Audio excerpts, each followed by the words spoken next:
Hi everyone, and welcome to our program, The World versus COVID-19. In today's show, we're gonna travel to the beautiful country of Sweden, the land of trolls.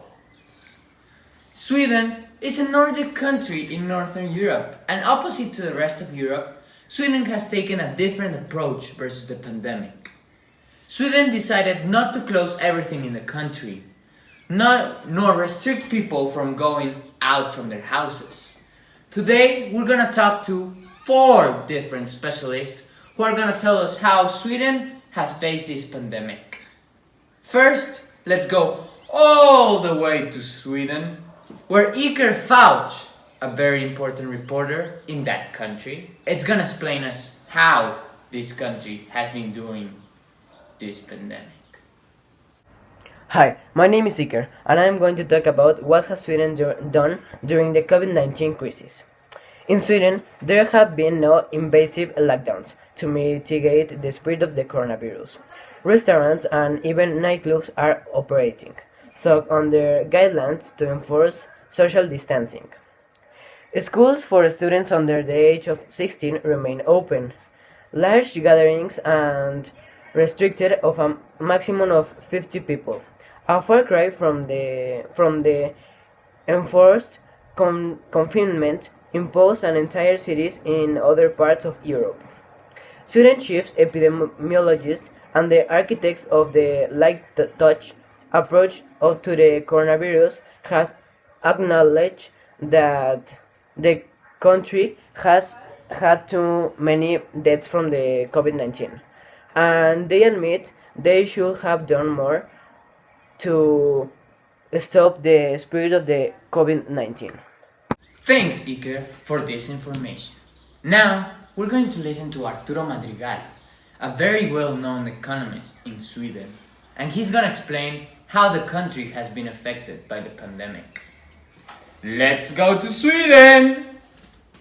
Good morning, class.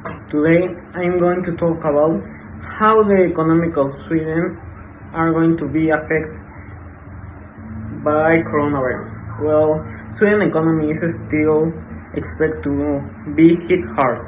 According to Magdalena Andersson, the finance minister, GDP cloud shrink by 10% this year, and employment could rise to 13.5%.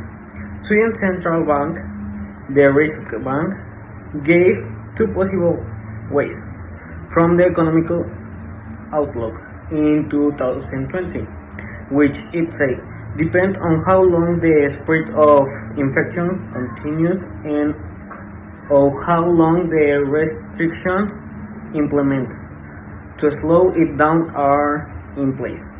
Well, both possible economic outcomes and lead. Thank you. Thanks, Arturo. It's always good to be informed about the economy. And now, ladies and gentlemen, I have a very special reporter from a recognized doctor in Sweden. His name is Francisco Viles. And since knowing about health is extremely important nowadays, let's go with him so he informs us about the health situation in Sweden. Let's go! Hi, my name is Francisco Viles, and I'm going to talk to you about Sweden health system.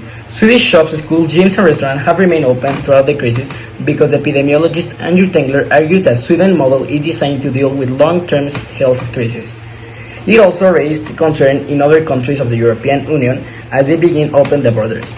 Some health measures are staying at home as much as possible, keep social distancing, wash your hands frequently, cough over in your elbow like this, and call if you have symptoms.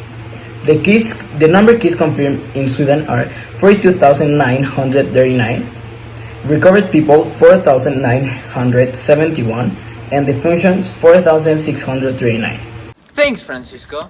Last but not least, we decided to talk to a zoologist from the country because we believe the impact of COVID-19 has had on the ecology might be one of the positive news in the middle of this chaos. Now, we're going with Ivan Soto. Hi, my name is Ivan and I'm going to talk about the ecology in Sweden.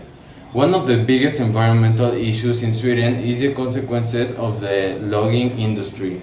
But the good part is that because of coronavirus, this problem has stopped eventually, letting some time to the trees to grow.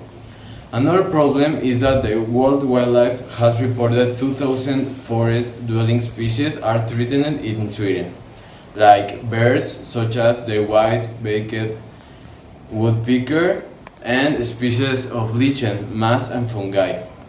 We can see that compared with other countries, in Sweden things haven't changed that much. However, there's been a little bit of improvement. Thank you. Well, my friends, this is it for today. I hope you enjoyed the show. And I want to end this program by encouraging you to keep taking care of yourself and your beloved ones. We might be living a difficult and unexpected situation right now, but I'm sure that soon we'll come out of this victorious. Please keep watching our show, The World vs. COVID-19. I'm Franco Ruiz, and it was a pleasure to share this with you.